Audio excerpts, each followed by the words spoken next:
ॐ खं करोति वाचालं पङ्गुं लङ्घयते गिरिं यत्कृपातमहं वन्दे परिमानन्दमाधवम्। गुरुर्ब्रह्मा गुरुर्विष्णु गुरुर्देवो महेश्वरा गुरु साक्षात् परं ब्रह्म तस्मै श्री गुरुवे नमः। सर्वे भवन्तु सुखिनः, सर्वे सन्तु निरामया, सर्वे भद्राणि पश्यन्तु मा कश्चित् दुःखभाग् भवेत्। कर्पूरिगौरं करुणावतारं संसारसारं भुजगेन्द्रहारं सदा वसन्तं हृदयारविन्दे भवं भवानी सहितं नमामि। ॐ शान्ति।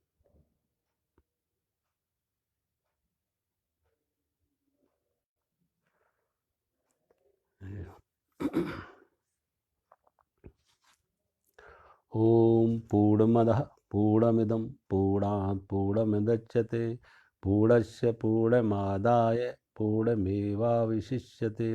ॐ शांति शांति शांति। अगला श्लोक है वायुरनले अमृतम अथ अथ इदम भस्मांतम शरीरम ओम कृतो स्मर कृत स्मर कृत स्मर कृत स्मर। अब वायु, ये प्राण और इंद्रियां अविनाशी समष्टि वायु तत्व में प्रविष्ट हो जाएं। ये स्थूल शरीर अग्नि में जलकर भस्म रूप हो जाए। और हे सच्चिदानंद घन भगवान, आप मुझे स्मरण करें, मेरे द्वारा किए हुए कर्मों का स्मरण करें। और हे भगवान, आप मुझको स्मरण करें, हमारे कर्मों का स्मरण करें।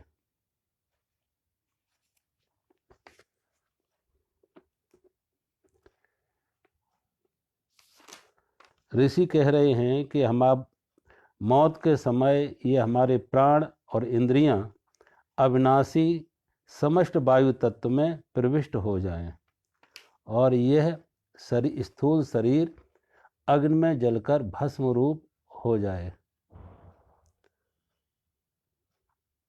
आप मुझे स्मरण करें, मेरे द्वारा किए हुए कर्मों का स्मरण करें।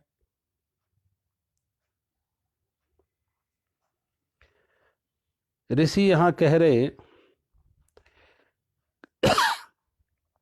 देखो, एक ऋषि की, एक ज्ञानी की मौत दो तरह से होती जीवन में। एक मृत्यु तो जो सभी की होती है, शरीर का अंत, जन्म और मृत्यु सभी की एक साथ एक जैसी होती है। सभी के जन्म एक साथ जैसे होते हैं, सभी की मौतें भी एक जैसी होती हैं। लेकिन ज्ञानी के साथ और एक मौत है, और एक, जैसे कल मैं कह रहा था, ज्ञानी का एक जन्म भी अलग है और एक मौत भी अलग है। तो ज्ञानी का जन्म, कल मैं कह रहा था क्या था, कि ज्ञानी को एक गुरु से जन्म जो मिला, जो गुरु से जन्म मिला, जिसे हम कहते हैं कि अब वो द्विज हो गया, दूसरा जन्म सन्यास में, जहां से उसकी अब ज्ञान की यात्रा शुरू हुई। एक तो शरीर की यात्रा थी, अब ये उसकी चेतना की यात्रा शुरू हुई, आत्मा की यात्रा शुरू हुई। और इसका प्रारंभ कहाँ से हुआ, इसका जन्म कहाँ से आया? गुरु से।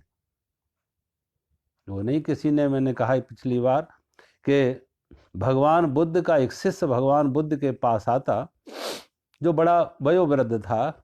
भगवान बुद्ध ने उससे पूछा, आपकी उम्र कितनी है? जब उससे पूछा आपकी उम्र कितनी है, तो उसने कहा, मेरी उम्र 4 वर्ष। भगवान बुद्ध ने कहा, शायद ये बात मेरी ठीक से सुन नहीं पाया कि मैंने क्या पूछा। तो भगवान बुद्ध ने फिर दोहराया कि मैंने आपसे ये पूछा, आपकी उम्र कितनी है? तो उसने कहा 4 वर्ष। तो भगवान बुद्ध ने कहा, आपको देखने से तो लगता आप 70 साल के होंगे, लेकिन आप 4 वर्ष क्यों बता रहे हैं? तो उसने कहा, 4 वर्ष पूर्व हमने आपसे दीक्षा ली, संन्यास्त हुआ, और संन्यास्त होकर साधना शुरू की, तो वही जीवन 4 वर्ष से मेरा शुरू हुआ। तो जो आध्यात्मिक जीवन है, जो चेतना के जगत का जीवन है, आत्मा की तरफ जाने की यात्रा है, वो 4 वर्ष पहले शुरू हुई। तो उसी उम्र को हम यथार्थ मानते हैं। वो तो एक स्वप्न था, पीछे जो था एक स्वप्न था कि कब जीवन गुजर गया, कब जन्म हुआ और कब जवानी आई, कब बुढ़ापा गए, पता ही लगे। एक मूर्छा में सोए सोए सब कुछ चला। लेकिन 4 वर्ष से ही जीवन में एक होश आया है, एक जागृति आई है, एक चेतना जगी है। और जब गुरु ने दीक्षा दी तो एक नई यात्रा, नया जन्म, नई यात्रा शुरू हो जाती है। तो एक यात्रा गुरु से हुई जो सन्यास से शुरू होती है, और इसी यात्रा में, इसी यात्रा की जन्म यहाँ हुआ, तो इसी यात्रा की समाप्ति कहाँ होती है? इस यात्रा की समाप्ति, ये यात्रा पूर्ण कहाँ होती है? समाधि पे। ये यात्रा पूर्ण होती है समाधि पे। जैसे मैंने कहा ना, शरीर की यात्रा जन्म से शुरू हुई और मौत पर खत्म हुई। ज्ञान की यात्रा जो है, चेतना की यात्रा है, अंतर्मुखी यात्रा है, जो संन्यास से शुरू हुई गुरु के द्वारा, गुरु के मार्गदर्शन में, गुरु ने जो दीक्षा दी, और अब इसकी समाप्ति कहाँ पे है? ये इसकी पूर्णता कहाँ पे होती है? समाधि पे। तो समाधि भी अब एक मौत है, समाधि भी एक मृत्यु। इसलिए आप देखो, जब किसी महापुरुष की, किसी साधु की, किसी ज्ञानी की, किसी ऋषि की मौत हो जाती, तो उसके शरीर की मौत को भी मौत नहीं कहते, समाधि कहते, कि वो महासमाधि में चले गए, वो समाधि में चले गए। और उनकी जहाँ कोई, इनकी स्मृति में कोई चिन्ह भी बनाते हैं, जहाँ उनको जमीन में रखा गया, तो उसे भी समाधि कहा जाता है। ये फलाना संत की समाधि है। तो एक तो शरीर का मौत एक समाधि है, और दूसरा ज्ञान की अवस्था में एक समाधि है। जब अंतर्मुखी यात्रा पूर्ण होती है, हमारी चेतना परमात्मा में लय होती है, और उस अमरत्व की प्राप्ति होती है, तो उसे भी समाधि कहा है। जहां सारी समस्या का समाधान, जहां समाधि करते हमारी धी, हमारी बुद्धि समता में आ गई, अब ना बाएं झुक रही ना दाएं, एक संतुलन पा लिया, ना कोई मांग ना कोई शिकायत। तो अपने अंदर जो एक समता मिली, एक समाधि मिली, एक होश जगा, उसे भी समाधि कहा है। तो यहां ऋषि कह रहे कि वो जो मौत है, उस मौत में भी शरीर का विच्छेद तो होगा। अब जब शरीर की मौत हो जाती है, तो शरीर की मौत में क्या होता है कि जो शरीर है ये पंच तत्वों से बना है। छित जल पावक गगन समीरा, पंच रचित ये अधम शरीरा। रामचरितमानस में कि ये हमारा शरीर किससे? 5 तत्वों से, भौतिक तत्वों से बना है। इसमें पृथ्वी का हम भोजन करते हैं तो पृथ्वी का अंश है, जिससे रक्त मांस मज्जा खून ये सब बना। वो कैसे बना कि हमने, जो पृथ्वी ने अन्न पैदा किया, उस अन्न को हमने खाया, और उस अन्न से रक्त मांस मज्जा बना। तो वो पृथ्वी का अंश है। जो पृथ्वी का अंश है, कल मौत के बाद पृथ्वी में फिर, ये तो उसे जलाया गया तो राख बन गई, और नहीं जलाया जाता, जिनको जमीन में दफनाया जाता है, तो वो जमीन में सड़ के फिर मिट्टी बन जाते। मिट्टी से पैदा हुए थे, फिर ये शरीर सड़ के गल के फिर मिट्टी बन जाता। जल का भाग है वो जल में समाहित हो गया, हवा का भाग है वो हवा में विलय हो गया, आकाश का जो भाग था वो आकाश में विलय हो गया, और अग्नि अग्नि में समा गई। तो जो जहां से आए थे वो अपने अपने विराट के तरफ वापस लौट गए। इसलिए तो आदमी का शरीर की मौत होती तो क्या कहते हैं? ठंडा हो गया। उसके पैर ठंडे होने लगते हैं, फिर शरीर ठंडा होने लगता। शरीर की गर्माहट, जो अग्नि तत्व था, वो अग्नि तत्व में वापस चला गया। और फिर क्या होता? श्वास रुक जाती है। अब श्वास रुकी तो हवा हवा में विलय हो गई, हवा हवा में विलय हो गई। अग्नि अग्नि में विलय हुए, पृथ्वी का तत्व पृथ्वी में चला गया। शरीर के अंदर जो आकाश था, खाली जगह थी, वो मौत के बाद जब जला दिया तो आकाश आकाश में विलय हो गए। जैसे ये मकान है, हमने दीवारें बना दी तो ये मकान का आकाश अलग हो गया, और मकान की दीवारें गिरा दो तो आकाश, जो मठाकाश है, रूम स्पेस है, वो टोटल स्पेस के साथ महाआकाश के साथ मिल गया।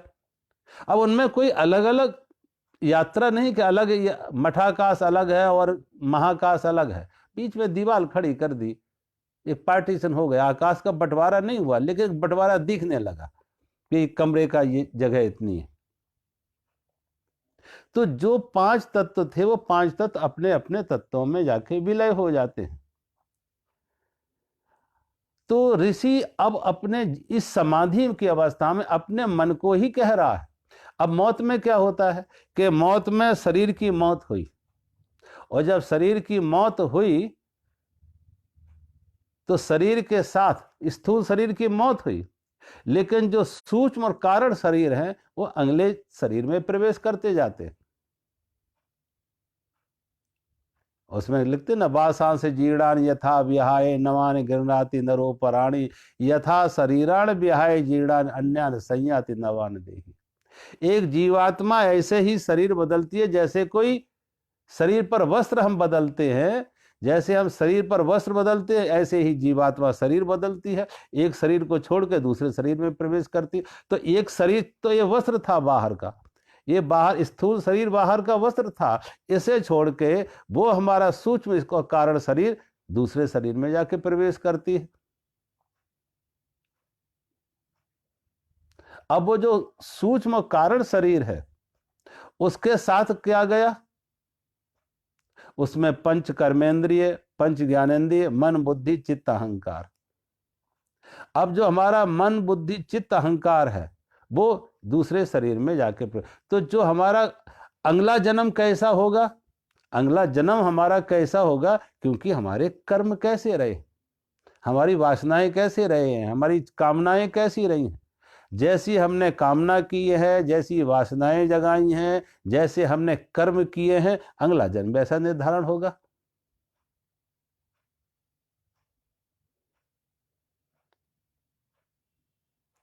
जिसका जीवन बहुत पाप का जीवन रहा हो, अन्याय का जीवन रहा हो, अपराध का जीवन रहा हो, वो अधोगति में जाएंगे। कोई पशु पक्षी सूकर कुकर बनते जाके, और जिन्हों के जीवन में शुभ कर्म किए हैं, पुण्य के कर्म किए हैं, परमार्थ के काम किए हैं, भले काम किए हैं, सेवा के काम किए हैं, उनकी आत्मा ऊर्ध्वगामी होती है, अच्छे योनियों में जाते। अब मैं आपको जो मनुष्य शरीर मिला, तो इसीलिए नहीं कि इसमें कोई भगवान ने कृपा की, भगवान ने तो कृपा की, लेकिन देखो हम जब भगवान से प्रार्थना करते कि मेरे कर्मों को याद करो, तो भगवान कोई व्यक्ति नहीं है कि भगवान कहीं कोई व्यक्ति बैठा है, उसकी हम खुशामद करेंगे तो खुश हो जाएगा, हमें अच्छी जगह भेज देगा, और खुशामद नहीं करेंगे तो वो बुरी जगह भेजा। वो कोई आज के राजनेताओं की तरह नहीं है कि उसे कोई फ्लैटरिंग चाहिए, मक्खन लगाने वाला, चापलूसी करने वाला। परमात्मा तो एक सार्वभौमिक जीवन का नियम है, एक सत्य है। अब पृथ्वी में ग्रेविटेशन है, अब कोई पुण्यात्मा हो या पापी हो, जो भी छत से छलांग लगाएगा वो दोनों नीचे आएंगे। पृथ्वी का अपना नियम है कि नीचे वस्तु को खींचती है केंद्र की तरफ। ऐसे ही जो जीवन के सार्वभौमिक सत्य हैं, नियम हैं, वो परमात्मा है। तो अब जैसे हमारे कर्म होते हैं वैसे हम, आप देखो एक पत्थर को आप छत से नीचे गिराएं तो कितनी तेजी से नीचे आता, और एक कागज को गिराएं तो वो धीमे धीमे आता, और वही एक कागज की पतंग हो तो आकाश की तरफ भी उड़ने लगती है। पानी है वो नीचे की तरफ गिर के आता है, पहाड़ पे पानी बरसात होती है, नदियां पहाड़ से नीचे की तरफ आती हैं। वही आग जलाओ तो आग ऊपर की तरफ उठती है, धुआं ऊपर की तरफ जाता है। तो ये इसमें कुदरत के नियम हैं, अपने प्रकृति के अपने नियम हैं। तो यहां पे ऋषि अपने मन को कह रहा है कि अपने कर्मों को याद करो। समाधि की अवस्था में जब ऋषि, जब कोई साधक संत अपने मन का साक्षी बनता है, अपने ही मन का साक्षी बनता है, तो उसके मन एक खुली किताब की तरह उसके सामने आ जाता कि हमने क्या क्या अच्छे और बुरे कर्म किए, क्या शुभ या अशुभ किया। तो जब कुछ शुभ किया है, अशुभ किया है, पुण्य किया है, पाप किया है, तो अपने सामने है। तो अपने ही मन को संत समझा रहे हैं कि अपने कर्मों को याद करो, अपने कर्मों पर दृष्टि डालो, हम कैसे कर्म किए हैं, और जैसे कर्म किए हैं अगला जन्म निश्चित है वैसा ही होगा।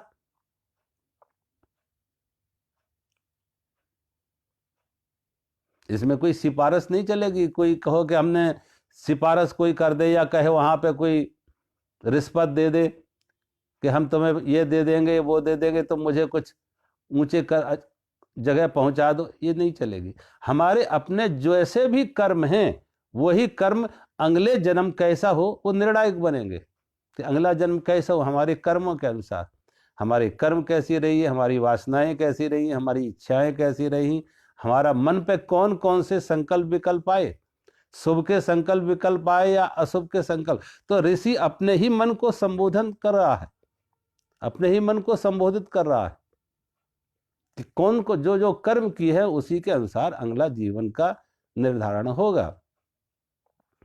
और देखो, अगर व्यक्ति, इसलिए कहते हैं व्यक्ति अपने अंतर्मुखी साधना में थोड़ा, जिसे हम कहते हैं स्वाध्याय, स्वाध्याय का अर्थ है कि ध्यान में बैठे स्वयं का अध्ययन करें कि हम जो जा रहे हैं वो कहाँ जा रहे हैं, जो हम कर रहे हैं वो क्या कर रहे हैं, शुभ कर रहे हैं, अशुभ कर रहे हैं, पाप कर रहे हैं, पुण्य कर रहे हैं, हम स्वर्ग की तरफ रास्ता बना रहे हैं या नरक का रास्ता बना रहे हैं, हमारी अगली गति ऊर्ध्वगामी होगी या अगली गति हमारी अधोगामी होगी। तो व्यक्ति अपने मन का अवलोकन करे, स्वाध्याय करे, अपने मन का विचारों का साक्षी बने, तो बात साफ होने लगती है। अंदर के प्रकाश में, आत्म प्रकाश में, अंतर की ज्योति में हम मन के जब साक्षी बनते हैं तो बात साफ होने लगती है कि हम किस रास्ते पर जा रहे हैं, हम कहाँ जा रहे हैं। किसी परमात्मा को याद दिलाने की जरूरत नहीं है कि परमात्मा तुम याद करो हमने कैसे कर्म किए, कि बार बार परमात्मा को याद करो हमने अच्छे कर्म किए हैं, बुरे कर्म किए। परमात्मा को क्या कहेंगे, उससे छिपाने का भी कोई उपाय नहीं है, और वहां पे कोई खुशामद करके कुछ होना भी नहीं है। जो कर्म है वो है, और जैसा होगा वैसा होगा। गेहूं का दाना गेहूं पैदा करेगा, चावल चावल पैदा करेगा, गुलाब के बीज से गुलाब पैदा होगा, और कीकर के वृक्ष से बम्बुल पैदा होगा। अब जैसा बीज है वैसा वृक्ष बनेगा। कुदरत गुलाब को कमल नहीं बना सकते, कमल को गुलाब नहीं बना सकते।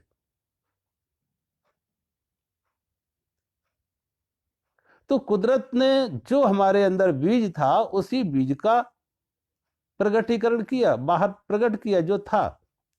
तो हमारे मन, हमारे कर्म स्वयं हमें दिख रहे हैं कि हमने कैसे कर्म किए हैं। तो ऋषि अपने ही मन को समझा रहा है कि अपने किए हुए कर्मों पर विचार करो। और आज समाधि की अवस्था में अगर हमने अपने मन को समझा के अपने कर्म सुधार लिए, तो यही तो होता है कि संत, अपराधी संत बन जाता है, और कर्म बिगड़ गए, मन बिगड़ गया, तो संत अपराधी बन जाते। इसलिए कहते ना, every Sinner has a future और एवरी सेंट हैज पास्ट। हर अपराधी के लिए भविष्य है, अच्छा बनना चाहे तो उसके लिए भविष्य है। और ऐसे अनेक अनेक उदाहरण हैं। अजामिल जैसा पापी अपराधी और संत बन गया, अंगुलीमाल जैसा अपराधी और संत बन गया, भगवान बुद्ध की कृपा हो गई, जीवन में होश आ गया, स्वप्न टूट गया, जागरण आ गया। अब वो ये संभव नहीं कि हर जगह हमें कोई बुद्ध मिले, हर जगह कोई हमें नारद मिले, कोई संत मिले। तो हमारा मन, हमारे अंदर ही हमारा संत बैठे हुए हैं, हमारे अंदर ही परमात्मा बैठा हुआ है, हमारे अंदर ही जो बुद्ध संबोधि हमारे अंदर ही है। इसलिए भगवान बुद्ध कहते थे, बुद्ध जब मौत होने लगी तो उनके शिष्य जो थे, भिक्षु थे, वो चिंतित होने लगे कि अब मेरा मार्गदर्शन कौन करेगा। आप शरीर का त्याग कर रहे हैं तो अब मुझे संबोधि की ओर कौन ले जाएगा, अब मेरा मार्गदर्शन कौन करेगा। तो भगवान बुद्ध ने क्या कहा, अपो दीपो भव, अपो दीपो भव, बी लाइट अपॉन योर सेल्फ। आप स्वयं अपने दिया बने, आप स्वयं अपना प्रकाश कर बनाएं।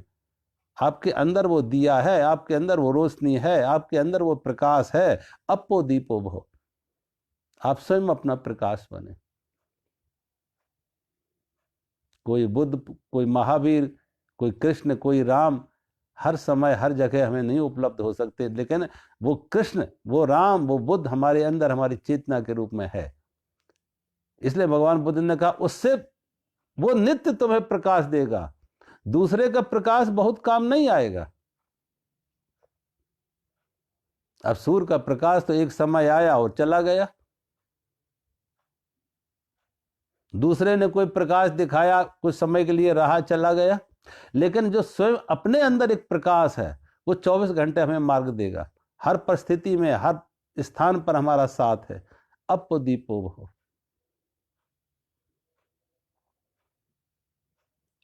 इसलिए ऋषि अपने ही मन को संबोधन दे रहे, अपने ही मन को कह रहे कि अपने किए हुए कर्मों पर विचार करो। और वो संबोधि की अवस्था में, वो आत्मज्ञान की अवस्था में ऋषि जाग गए तो स्वाभाविक है जो एक संबोधि को प्राप्त हुआ उसके जीवन में फिर अशुभ नहीं होगा, अनर्थ नहीं होगा, पाप नहीं होगा। क्योंकि अशुभ करने के लिए, पाप करने के लिए, अनर्थ करने के लिए अहंकार चाहिए, कामना चाहिए, वासना चाहिए। अब जो संबोधि को प्राप्त हुआ उसमें वासना ना रही, उसका अहंकार ही नहीं रहा, उसकी कोई वासना नहीं रही, उसमें कोई अहंकार ना रहा। और जब अहंकार और वासना मिलते हैं तभी तो कर्म बनते हैं, तभी तो कर्तापन का आता है, मैं करता हूं।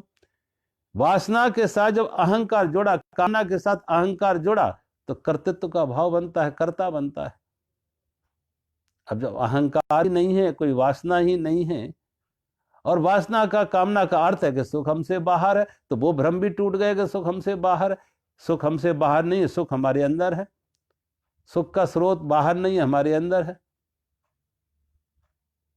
और अहंकार भी निर्मूल हो गया कि इस अहंकार तो कहीं कुछ है ही नहीं।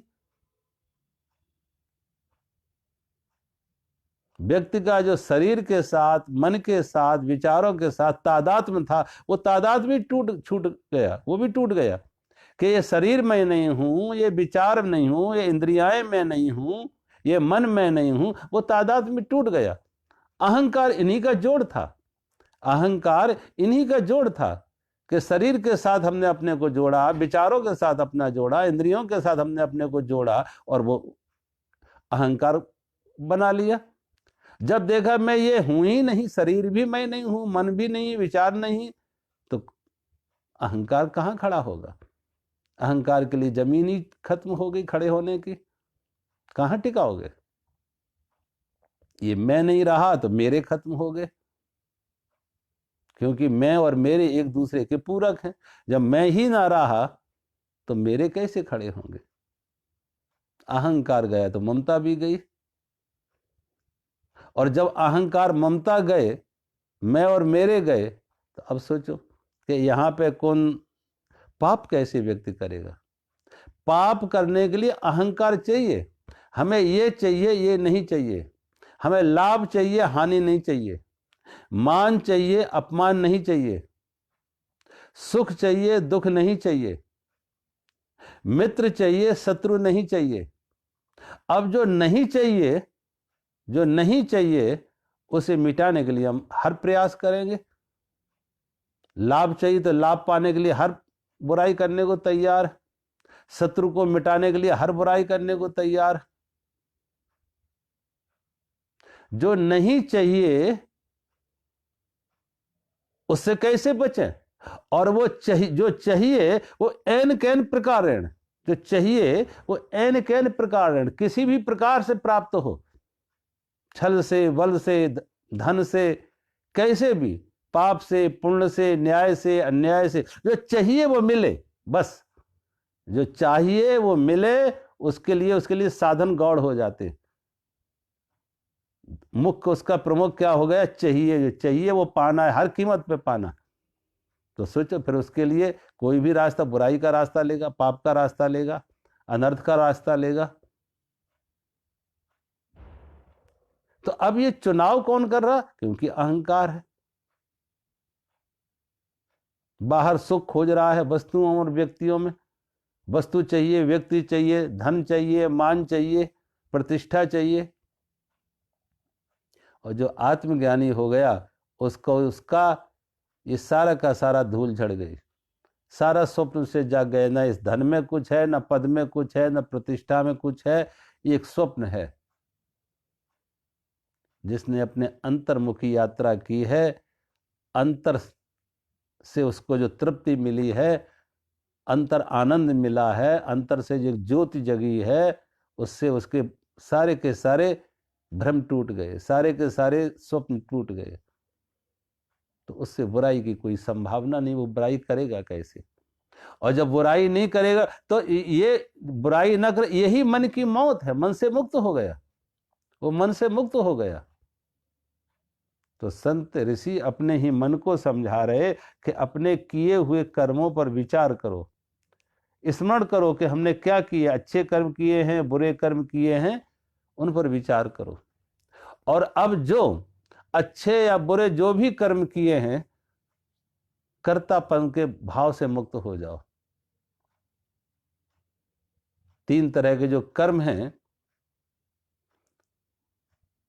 आगामी, संचित और प्रारब्ध, 3 तरह के कर्म। जो कर्म हम अभी नहीं किए हैं, हमारे हाथ में 2 तरह के बीज हैं, एक आम का बीज है, एक नीम का बीज है। अब बीज हमारे हाथ में है, ज्ञान हमें है कि ये नीम है, ये आम है। अब जो हम निर्णय हमारे हाथ में है, कर्म का करने की चॉइस हमारी है, निर्णय हमारा है कि हम क्या बीज बोए, आम का बोए या नीम का बोए। निर्णय हमारे हाथ में था, करने का क्रिया हमारे हाथ में थी, ज्ञान हमें था कि ये आम है, ये नीम है। और एक बार इसे कहते हैं आगामी कर्म।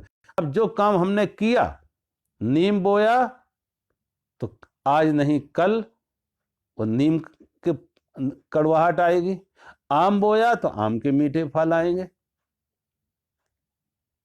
तो जब हमने काम किया उसे कहते हैं आगामी कर्म, और जब वो जमीन में दब गया, एक समय की प्रतीक्षा करने पड़ेगी, उन्हें कहते हैं संचित कर्म।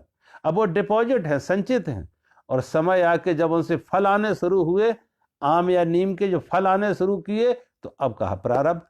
तो अब फल नहीं बदले जा सकते हैं। अगर कुछ बदला जा सकता था तो उस समय वो बीज बदला जा सकता था, बदलाहट बीज में हो सकती थी जब बोया गया था कि आम या नीम। अब एक बार बो दिए, आम बोया तो आम आएंगे, नीम बोया तो नीम आएंगे, उसे बदलने का कोई उपाय नहीं।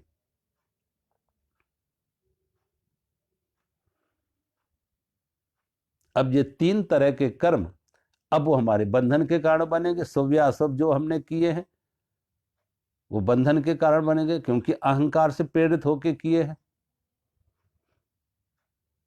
एक संत एक बार कह रहे थे कि जो ज्ञानी है वो 3 तरह के कर्म से मुक्त हो जाता है। एक ज्ञानी, आत्मज्ञानी 3 तरह के आगामी, संचित, प्रारब्ध 3 तरह के कर्मों से मुक्त हो जाता। तो कहते उन्होंने एक उदाहरण दिया कि कैसे मुक्त हो जाता। कहते हैं किसी व्यक्ति ने एक शादी की, पहली शादी की, उसके बाद उसने कहते हैं दूसरी शादी भी की 10 साल बाद। पहली शादी की, उसके 10 साल बाद दूसरी शादी की, और उसके 5 साल बाद फिर उसने तीसरी शादी की। एक व्यक्ति ने 3 शादी की, एक 10 साल पहले की, दूसरी 10 साल बाद की, तीसरी 5 साल बाद की, 3 शादियां की। अब कहते अगर उस व्यक्ति की मौत हो जाए, अगर उस व्यक्ति की मौत हो जाए तो तीनों पत्नियां एक साथ विधवा होगी या अलग अलग समय में होंगी? तीनों पत्नियां एक साथ विधवा होंगी। ये नहीं होगा कि पहले 10 साल वाली जिसने पहली पत्नी वो पहले विधवा होगी, फिर दूसरी होगी, फिर ऐसे नहीं। पति की मौत पर तीनों एक साथ, जबकि विवाह अलग अलग समय पर हुए, लेकिन विधवा उस व्यक्ति के मौत पर विधवा तीनों को एक साथ होंगी। ऐसे ही अहंकार के संबंध हैं संचित, आगामी और प्रारब्ध से। तो जब अहंकार रूपी पति ही खत्म हो गया, अहंकार ही खत्म हो गया, तो अब उसका संबंध किससे बनेगा? न संचित से, न प्रारब्ध से, न आगामी से। वो मैं ही नहीं रहा, करता ही नहीं रहा। और जब मैं ना रहा, करता ना रहा, अहंकार नहीं रहा, तो अब जो होगा वो शरीर का प्रारब्ध जो होगा होगा। लेकिन वो अब वो शरीर वो तो है नहीं, शरीर तो वो है नहीं।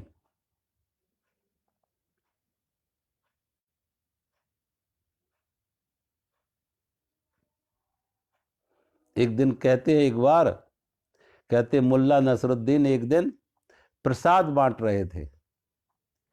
प्रसाद बांट रहे थे, किसी ने पूछा मुल्ला किस खुशी में ये प्रसाद बांट रहे हो, किस खुशी में ये प्रसाद बांट रहे हो? मुल्ला ने कहा मैं, मेरा घोड़ा खो गया इसलिए मैं प्रसाद बांट रहा। मुल्ला ने कहा मेरा घोड़ा खो गया इसलिए मैं प्रसाद बांट रहा। तो किसी ने कहा मुल्ला ये तो कोई खुशी की बात नहीं है, ये तो दुख की बात है कि तुम्हारा घोड़ा खो गया, ये तो दुख की बात है। मुल्ला ने कहा नहीं, खुशी इस बात की है कि उस समय घोड़े पर मैं नहीं बैठा था। अगर मैं घोड़े पर बैठा होता तो मैं भी खो जाता। कम से कम घोड़ा खो गया, मैं तो बच गया, क्योंकि मैं घोड़े पर नहीं बैठा था। अगर मैं घोड़े पर बैठा होता तो मैं भी खो जाता, मैं बच गया, इसलिए इस खुशी में मैं प्रसाद बांट रहा। मुल्ला मजाक कर रहे हैं हम सब पर। हम सब की यही स्थिति है कि हम शरीर हमारा वाहन था, साधन था, और मैं साध था। शरीर यह घोड़ा था और मैं इसका सवार था, लेकिन शरीर के साथ इतना जोड़ा कि शरीर मरा तो मैं मरा, शरीर बीमार हुआ तो मैं बीमार हुआ, शरीर बूढ़ा हुआ तो मैं बूढ़ा हुआ। अब शरीर के साथ इतना तादाद बना कि शरीर के साथ अपने को जोड़ा। शरीर बूढ़ा हुआ तो मैं बूढ़ा हुआ, शरीर बीमार हुआ तो मैं बीमार हुआ, शरीर मरा तो मैं मरा। भूल ही बैठे कि ये शरीर अलग है और मैं अलग हूं। शरीर घोड़ा है और मैं सवार हूं। शरीर ये घोड़ा है, ये वाहन है और मैं सवार हूं। शरीर साधन है और मैं साध हूं। शरीर हमारी संपत्ति है और मैं इसका स्वामी हूं, मैं इसका मालिक हूं। लेकिन उस संपत्ति के साथ इतना तादाद बना लिया, जैसा मुल्ला कहता कि घोड़े पर मैं बैठा होता तो मैं भी खो जाता। इतना तादाद बना लिया कि शरीर के साथ शरीर का मालिक भी खो रहा है, इसका स्वामी भी खो रहा है।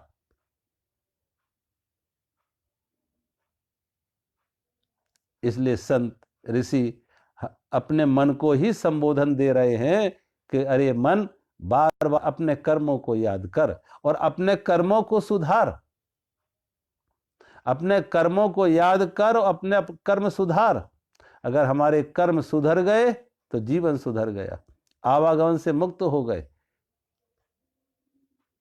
और उसके लिए ऐसे आत्मज्ञानी में मुख्य बात तो ऐसा आत्मज्ञानी के अहंकार विदा हो गया, अहंकार से मुक्त हो गया।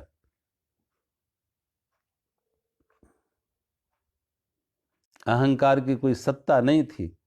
जब तक नहीं देखा था तो अहंकार कुछ लग रहा था, कुछ है, और जब उसको के हम साक्षी बने, देखना शुरू किया, तो कहीं कुछ है ही नहीं, वो कहीं कुछ उसकी कोई सत्ता ही नहीं। एक स्वप्न था, जाग गए तो कोई सच्चाई नहीं थी, कोई यथार्थता नहीं थी। ऐसे ज्ञानी, आत्मज्ञानी जो जीवन में ऐसे जाग गए हैं, वो अहंकार से मुक्त हो गए, वो कामनाओं से मुक्त हो गए। और फिर उनके जीवन में कोई अशुभ कार्य हों, पाप कार्य हों, ये भी असंभव हो गया। क्योंकि अशुभ कर्म करने के लिए, पाप पूर्ण कर्म करने के लिए, किसी को सताने के लिए अहंकार चाहिए, कामना चाहिए। अब उसमें अहंकार है ही नहीं, कामना है ही नहीं, उसमें तो जो होंगे वो शुभ के फूल ही खिलेंगे, शुभ के फूल ही खिलेंगे, सेवा के फूल ही खिलेंगे, करुणा और प्रेम के फूल ही खिलेंगे, वो सुगंधी ही सुगंधी बिखेरेगा।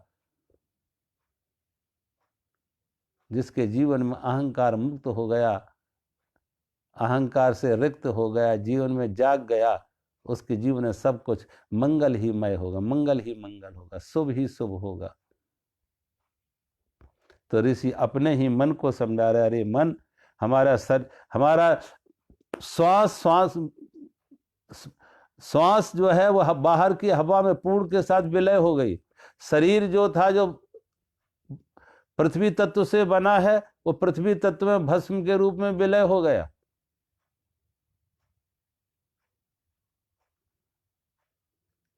ऐसा ऋषि भगवान से प्रार्थना करता है और अपने मन को समझाता है कि मेरा मन, इन पर विचार करो कि अब इन पापों से, इन बुराइयों से व्यक्ति कैसे जाग जाए, अपने कर्म कैसे सुधर जाएं। ये हमारे कर्म ही अगले जीवन का निर्णायक करते हैं कि अगला जीवन कैसा हो। या कामना मुक्त हैं, आत्मज्ञान को उपलब्ध हो गए, कामना मुक्त हो गए, वासना मुक्त हो गए, अहंकार मुक्त हो गए, तो मोक्ष पद की प्राप्ति, आवागमन से भी मुक्त हो गए। अब कोई मांग ना रही, अब कोई चाह नहीं रही, तो आवागमन से भी मुक्त हो गए। अगले श्लोक में ऋषि प्रार्थना करते हैं, अग्ने नये सुपथा राये, अस्मान विश्वानि देव, वायुनानि विद्वान, यो यो यो योयोधि योयोधि अस्मन जहुराण,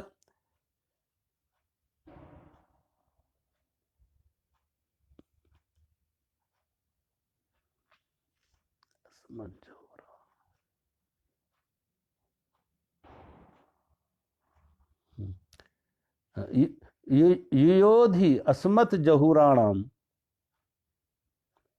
एना भूयिष्ठाम ते नम उक्तम विधेम। कहते हैं, हे अग्नि, हे अग्नि देवता, हमें परम धन रूप परमेश्वर की सेवा में पहुंचाने के लिए सुंदर शुभ मार्ग से ले चलिए। हे देव, संपूर्ण कर्मों को जानने वाले, हमारे इस मार्ग के प्रतिबंधक, पाप को प्रतिबंधक जो पाप हों दूर कर दीजिए। आपको बार बार नमस्कार के वचन हम कहते हैं, बार बार नमस्कार।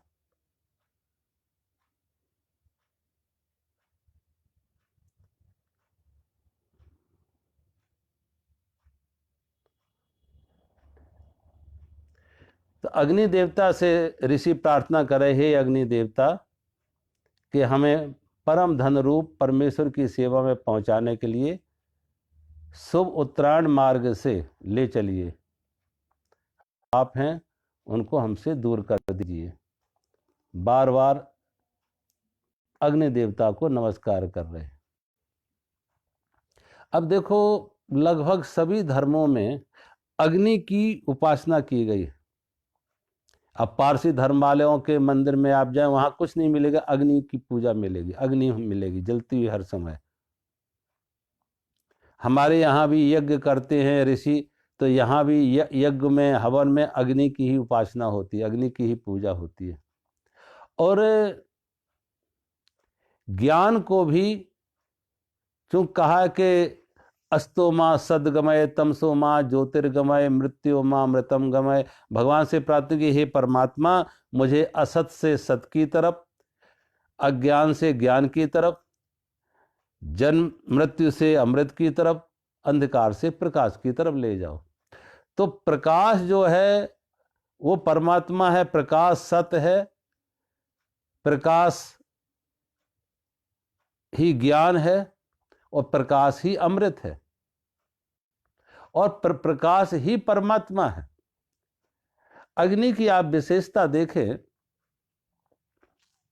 इसलिए भगवान बुद्ध ने मोक्ष शब्द का नाम नहीं दिया।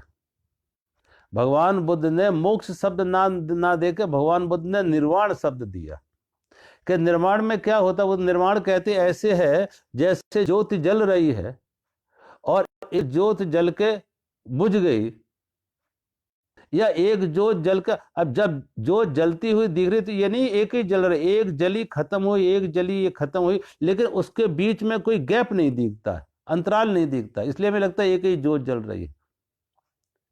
तो उसे वो कहते हैं कि जैसे ज्योत जली थी और बुझ गई, दिया जला और बुझ गया, तो वो कहां गया। पानी तो देखो हिमालय से आए, नदियों से आए पानी, तो पानी को आप देख पाते हैं दृष्टि से, आप उसको पानी है तो आप देख रहे हैं, उसको बर्फ बना दो तब भी देख रहे हैं। लेकिन यहां पे जो अग्नि है उसकी ज्योत और पानी हर समय नीचे की तरफ बह के आता है। पानी का स्वभाव क्या है कि पानी नीचे की तरफ बह के आता है, लेकिन अग्नि का स्वभाव क्या है, अग्नि ऊपर की तरफ जाती है। तो जो नीचे की तरफ आए उसे कहते हैं हमारी चेतना अधोगामी हो रही है। और साधना से, साधना क्या इस बात की होती है, साधना इसी बात की होती है कि साधक की चेतना ऊर्ध्वगामी बने, ऊपर की तरफ जाए। फिर आप देखें, आप जो दिया जलाएं, यज्ञ करते, यज्ञ की लपट कुछ दूर तक दिखती है, फिर विलय हो जाती है और ऊपर की तरफ उठ रही है। तो जैसे वो प्रकाश, दिए का प्रकाश, यज्ञ की लौ ऊपर की तरफ जा रही है, ऐसे ही हमारी चेतना ऊर्ध्वगामी बने, चेतना ऊर्ध्वगामी बने। तो अग्नि देवता को से कहा कि आप अग्नि देवता हैं, जैसे आपका गुण यह है कि आप ऊर्ध्वगामी होते हैं, ऐसे मेरी चेतना को भी ऊर्ध्वगामी करें। प्रार्थना करें कि मेरी चेतना को भी ऊर्ध्वगामी करें। और देखो जीवन में कोई भी अगर ऐसे सत संकल्प जगे, देखो हम आप कुछ और नहीं होते, अपने संकल्पों से ही बनते हैं। हमने जैसे संकल्प बनाए वैसे हमारा व्यक्तित्व बनता, वैसी हमारी कृति होती, वैसा हमारा व्यवहार होता है। हमने शुभ संकल्प किए तो शुभ कर्म हुए, जीवन शुभ हुआ। अगर किसी ने अशुभ संकल्प किए तो अशुभ कर्म हुए, अशुभ व्यक्ति बन गया। तो पूर्णात्मा और पापात्मा, साधु और अपराधी, दोनों में फर्क का किस बात का है, संकल्प का, कि किसने कैसे संकल्प किए। अब जिसने जैसा संकल्प जगाया, जैसे विचार किए, जैसी कामनाएं की, शुभ की कामना की तो शुभ कर्म हुए, साधु बन गया। अशुभ के संकल्प किए, अशुभ का विचार किया, अशुभ कर्म किए, अपराधी बन गया। शरीर में कोई भेद नहीं है, एक पापी में और एक पुण्यात्मा में, एक साधु में, अपराधी में शरीर के स्तर पे कोई भेद नहीं। शरीर दोनों के एक जैसे हैं। एक, बहुत बार एक ही माता पिता के दो बालक, एक साधु बन जाता, एक अपराधी बन जाता। अब देखो रावण और विभीषण दोनों भाई थे, रावण और विभीषण दोनों भाई थे। एक राम का बैरी बन जाता, एक राम की शरण में राम का भक्त बन जाता। सुग्रीव और बाली दोनों भाई थे, एक माता पिता की संतान, लेकिन एक राम से द्रोह करता, एक राम की शरण में आ जाता। तो शरीर एक की आकृति एक जैसी है। अब उनमें साधु अपराधी में फर्क क्या हुआ कि कर्म, किसके अंदर कैसी वासनाएं आएंगी, कैसी कामनाएं आ गई। अशुभ वासना आ गई तो अशुभ कर्मों में चला गया, शुभ वासना आ गई, शुभ संकल्प जगे तो शुभ की तरफ प्रेरित हो गया, बढ़ गया। जैसा हम संकल्प करते हैं, जैसे हम विचार करते हैं, व्यक्ति के जीवन में, व्यवहार में वैसे कुछ आने लगता। इसलिए तो महापुरुष बार बार ये प्रेरणा देते हैं कि संतों की सत्संग सुनो, अच्छे महापुरुषों का संग करो, अच्छा स्वस्थ लिटरेचर पढ़ो। अब कुछ देखा एक उम्र में आके बच्चे गंदे साहित्य पढ़ते हैं। अब गंदे साहित्य पढ़ेंगे तो स्वाभाविक है वो गंदगी उनके अंदर जाएगी, उससे वो प्रभावित। अब जैसे भोजन है, आप भोजन में कोई अशुद्ध भोजन कर रहे, दूषित भोजन कर रहे, तो शरीर रोगी हो जाता। कोई सड़ा गला खा रहे हैं, कोई बहुत ऐसा खा रहे हैं जो शरीर के अनुकूल नहीं है,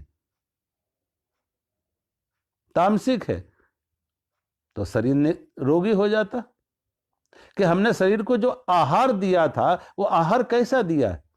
अगर अब हमारी गाड़ी कार है जो है, मान ले पेट्रोल से चलती, लेकिन हमने कहा नहीं हम पेट्रोल की जगह उसमें घी भरेंगे, तो इंजन खराब हो जाएगा। पेट्रोल से गाड़ी चलनी है और घी भर दिया तो गाड़ी इंजन खराब हो जाएगा। ऐसे ही हमारी शरीर की जो बनावट है, शरीर की जो संरचना है, वो किस लिए किसके अनुकूल है, और ये हमें हमारे ऋषि संत गुरुजन हमें बताते हैं कि ये भोजन हमारे लिए सात्विक है, ये तामसिक है, ये राजसिक है। भोजन भी सात्विक तामसिक राजसिक है। सात्विक भोजन करेंगे हम निरोग रहेंगे, तामसिक करेंगे हम रोगी बन जाएंगे। अब जो स्वाद में आके मात्र स्वाद इंद्रिय के वशीभूत होकर स्वाद में आके तामसिक भोजन शरीर में डालेंगे तो शरीर बीमार हो जाएगा, रोगी हो जाएगा।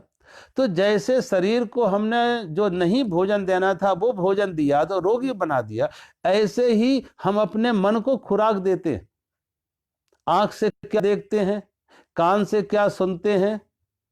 अब जो हमने आंख से देखा गंदा सुना, आंख से गंदा देखा तो आंख में गंदी वासनाएं चलेंगी। आंख के माध्यम से जो मन को खुराक मिली, जो मन की खुराक, वो आंख से गई, वो कान से गई। हमने सुना क्या है, कुछ गलत सुनते हैं, गंदा सुनते हैं, तो वो गंदा हमारे अंदर चला गया कान के माध्यम से, वो आहार बन गया। कान का आहार है आंख, जैसे जीव मुंह का भोजन एक आहार है, ऐसी आंख और कान से भी आहार हम लेते हैं। तो आंख और कान से जो आहार हमने लिए, वो अच्छे लिए, शुभ लिए, अशुभ लिए, तामसिक लिए या सात्विक लिए। तामसिक लिए तो हमारा जीवन वैसा रोगी बन जाएगा। गंदे साहित्य पढ़े हैं, गंदे विचार किए, गंदे लोगों की संगति की है, तो जीवन में भटकाव आ जाएगा। और अच्छे लोगों का संग किया है, अच्छे विचार किए हैं, अच्छे साहित्य पढ़े हैं, तो जीवन में सद्गुण जगेंगे। तो जैसे हम विचार करते हैं, जैसे संकल्प बनाते हैं, उसी तरह से हमारा जीवन शुभ और अशुभ की तरफ जाता है। अब मैं तो कहते वो तो सबको देने को तैयार है। दुर्भाग्य यह है, बारिश तो हो रही है, बारिश तो हो रही है, एक पात्र उल्टा है और एक पात्र सीधा है। जो उल्टा है वो खाली रह जाता, जो सीधा है वो भर जाता। तो अब ये निर्णय किसका था? ये बारिश का निर्णय नहीं था कि एक को खाली रखे और एक को भर दे। ये पात्र की पात्रता थी। जो उल्टा था तो खाली रह गया, और जो सीधा था वो भर गया। और छोटा था थोड़ा ले लिया, बड़ा था तो ज्यादा भर गया, ज्यादा ले लिया। ये व्यक्ति की पात्रता पर है कि हमारी पात्रता क्या है। परमात्मा तो बरस रहा है, उसको कहने की जरूरत नहीं है हे परमात्मा मुझ पर बरसो, हे परमात्मा मुझ पर कृपा करो, कहने की जरूरत नहीं है। परमात्मा तो कृपा कर रहा है, परमात्मा तो बरस रहा है, लेकिन हम पात्र तो सीधा कर ले, हमने उल्टा लिए बैठे हैं।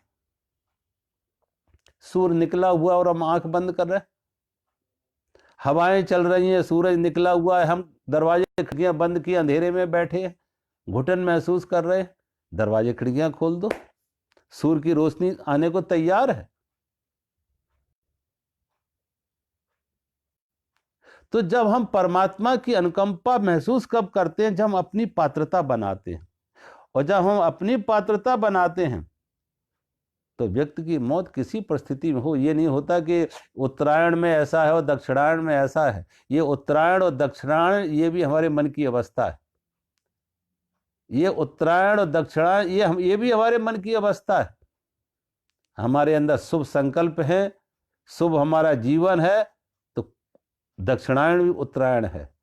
और अशुभ, रावण किसी भी परिस्थिति में मरे तो हर परिस्थिति हर परिस्थिति उसके लिए दक्षिणायन होगी। और राम किसी भी परिस्थिति में उनकी मौत हो, किसी भी समय में मौत हो, वो उत्तरायण हो गई। काशी के बारे में कहते हैं कि लोगों की ये मान्यता है कि जो काशी में मरते हैं उनको सदगति मिलती है। जो काशी में मरते हैं उनको सदगति मिलती है। इसलिए आज का आप देखो, तमाम लोग जीवन भर इधर उधर रहे होंगे, लेकिन मरने के समय वृद्धावस्था में काशी में आ जाएंगे कि काशी में मरने से सदगति मिलेगी। तो मरने के लिए काशी का मरण। लेकिन कबीर जीवन भर काशी में रहे, कबीर जीवन भर काशी में रहे, लेकिन मरते समय वो मगहर चले गए। और ऐसी मान्यता है कि काशी में मरे तो स्वर्ग मोक्ष है, और मगहर में मरे तो नरक है। तो कबीर ने कहा, अगर जगह का महत्व है तो हमारी साधना का क्या हुआ? हमने जो साधना की है उसका क्या मतलब? हमारे ज्ञान का क्या लाभ? हमारी साधना का क्या लाभ? अगर अब जगह तो राम भी उस जगह पे जा सकते हैं, रावण भी उस जगह तो बड़ी सरल बात है। कुत्ते भी मरते हैं, बिल्लियां भी मरती हैं, चूहे भी मरते हैं, तमाम जीव जंतु पशु भी वहां रहते हैं, सब मुक्त हो जाते हैं क्या? सोचो, जो जीव जंतु पशु जितने रहते हैं वो सबको स्वर्ग मिल जाता काशी में मरने से। तो कबीर मरते समय काशी छोड़ के मगहर चले गए। कबीर ने कहा, अगर स्थान का महत्व है, यह हमारी साधना का महत्व है। सोया हुआ आदमी कहीं भी मरेगा तो नरक में जाएगा, और जागा हुआ आदमी कहीं भी मरेगा तो स्वर्ग में जाएगा।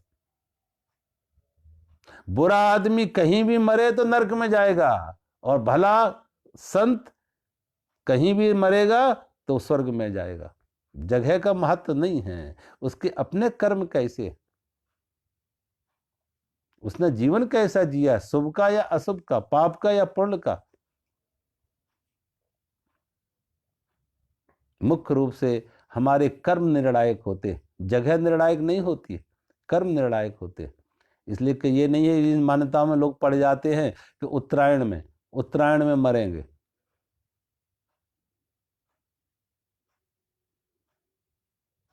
कभी लोग कहते हैं कि आज कलयुग है इसलिए लोग ज्यादा बुरे हो गए। ऐसा कुछ नहीं है। आप देखें, सतयुग में भी हिरणाक्ष हिरण्यकश्यप थे, त्रेता में भी रावण कुंभकर्ण थे, द्वापर में भी कंस थे। जो अच्छे भले लोग हैं उनके हर युग में सतयुग है। जो अच्छे भले लोग हैं, संत पुरुष हैं, शुभ करने वाले हैं, सेवा करने वाले हैं, पुण्य करने वाले हैं, उनके लिए हर युग में सतयुग है, हर युग में। और जो बुरे करने वाले हैं, पाप करने वाले हैं, अनर्थ करने वाले हैं, वो हर युग में उनके लिए कलयुग है। हिरण्यकश्यप के लिए सतयुग में भी कलयुग था, रावण कुंभकर्ण के लिए त्रेता में भी कलयुग था, और कंस के लिए द्वापर में भी कलयुग था। लेकिन उसी समय संत भी हुए, राम हुए, कृष्ण हुए, तमाम संत ऋषि मुनि इतने हुए हैं, वो शुभ कर्म करने वाले थे उनके लिए। और आज भी, आज के समय में भी भले कलयुग है, लेकिन जो अच्छे भले पुरुष भरे लोग हैं, अच्छे लोग हैं, वो आज के समय भी अच्छे कर्म करके, और वो उनके लिए आज भी सतयुग है। कहते हैं एक बार एक किसी चर्च में कोई पादरी प्रवचन कर रहा था। एक चर्च में एक पादरी प्रवचन कर रहा था कि जो भले लोग हैं और भगवान में विश्वास करते हैं वो स्वर्ग को जाते हैं। पादरी चर्च में प्रवचन कर रहा था। प्रवचन करते हुए उस पादरी ने कहा, जो भले लोग हैं और भगवान में विश्वास करते हैं वो स्वर्ग में जाते हैं। तो एक व्यक्ति ने प्रश्न किया कि जो भले आदमी हैं लेकिन भगवान में विश्वास नहीं करते हैं, भले हैं अच्छे हैं, भले हैं, शुभ करते हैं, लेकिन भगवान में विश्वास नहीं करते, वो कहाँ जाते? दूसरा दूसरा प्रश्न कि जो भले नहीं हैं, बुरे हैं, अपराधी हैं, बुरे हैं, पापी हैं, लेकिन भगवान में भरोसा करते हैं, वो कहाँ जाते हैं?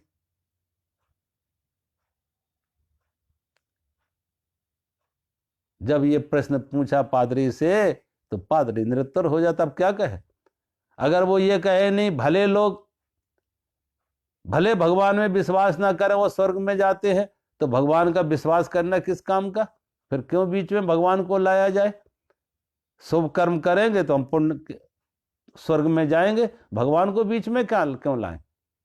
अब पादरी ने कहा जो भले हैं और पुण्य करते हैं वो स्वर्ग में जाते हैं, और अगर वो ये कहे कि नहीं, जो भगवान में भरोसे विश्वास करते हैं, जो भगवान में विश्वास करते भले ही भले कर्म ना करें वो स्वर्ग में जाते, तो फिर अच्छे कर्मों का क्या लाभ? पादरी ने कोई उत्तर ना दे सका, निरुत्तर हो जाता। और जब वो निरुत्तर हो जाता तो कहते पादरी सोया हुआ था, सोते सोते उसने स्वप्न देखा। रात में उसने स्वप्न देखा क्या कि उसी समय डार्विन और हक्सले नाम के दो वैज्ञानिक हुए। डार्विन और हक्सले, तो उनके बारे में विचार करने लगा पादरी कि डार्विन हक्सले कभी भगवान में भरोसा नहीं किए, कभी चर्च में नहीं आए। डार्विन हक्सले कभी चर्च में नहीं आए, भगवान पर भरोसा नहीं किया, लेकिन भले आदमी थे, काम तो भले किए उन्होंने, काम भले किए, तो वो स्वर्ग गए होंगे या नर्क गए होंगे? तो कहते उसने स्वप्न देखा। अब जैसा उसके मन में था कि पादरी ने मन में जैसा था कि वो नर्क गए होंगे, क्योंकि वो कभी चर्च में नहीं आए, वो नर्क गए होंगे।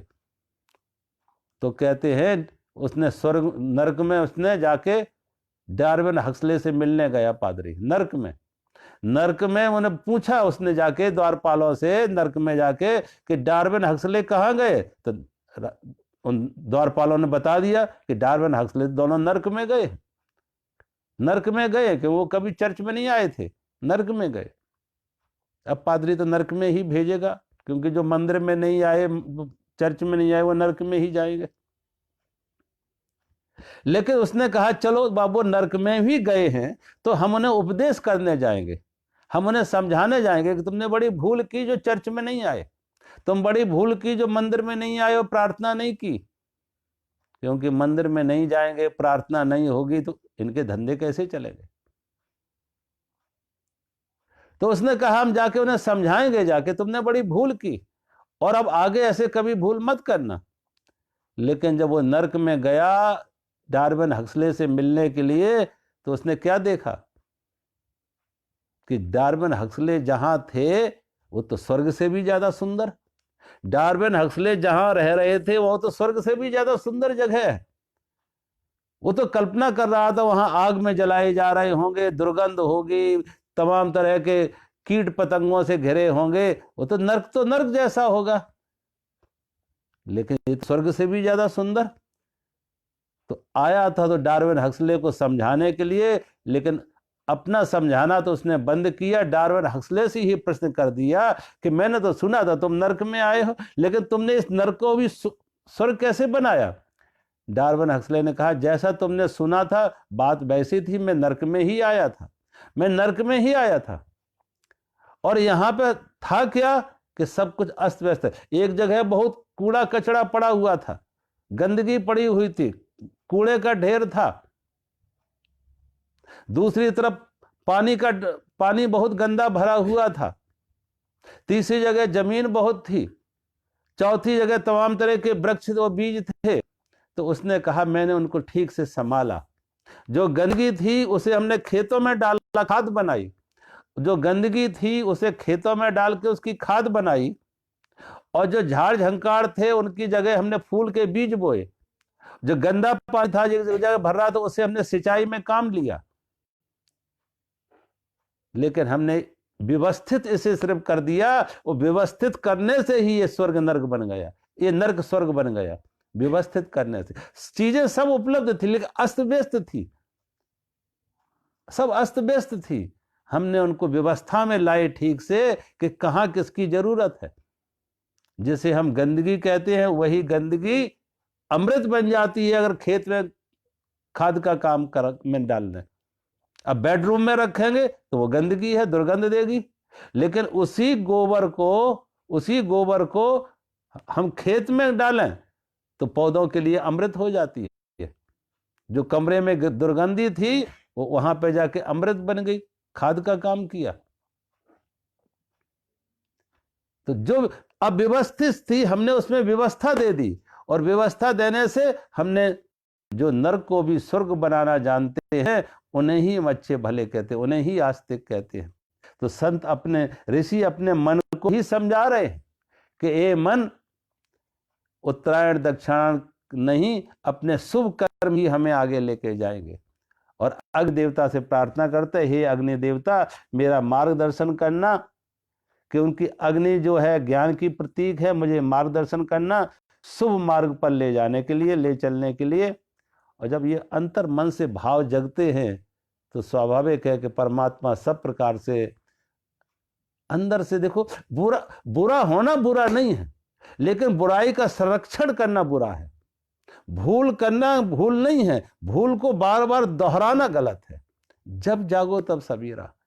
अपने अहंकार से व्यक्ति जब जाग जाए, अपनी बुराइयों से जब बुराई को बुराई मान ले और उसे संभाल ले, सुधार ले, बुराइयां स्वाभाविक हर व्यक्ति में होता है, लेकिन अपनी बुराइयों से हम सबक ले, सीखें। मनोज गलती का पुतला है, ये अक्सर हो ही जाती है, लेकिन जो गलती करके पछताए उसे इंसान कहते हैं। अपनी गलतियों से हम सबक सीखें, अपनी बुराइयों से हम सबक सीखें, परमात्मा से प्रार्थना करें, हे परमात्मा मेरा जीवन परोपकार में लगे, सन्मार्ग पर लगे। हमारा मन जो बुराइयों की तरफ जा रहा है उस मन को हम बुराइयों से हटाएं।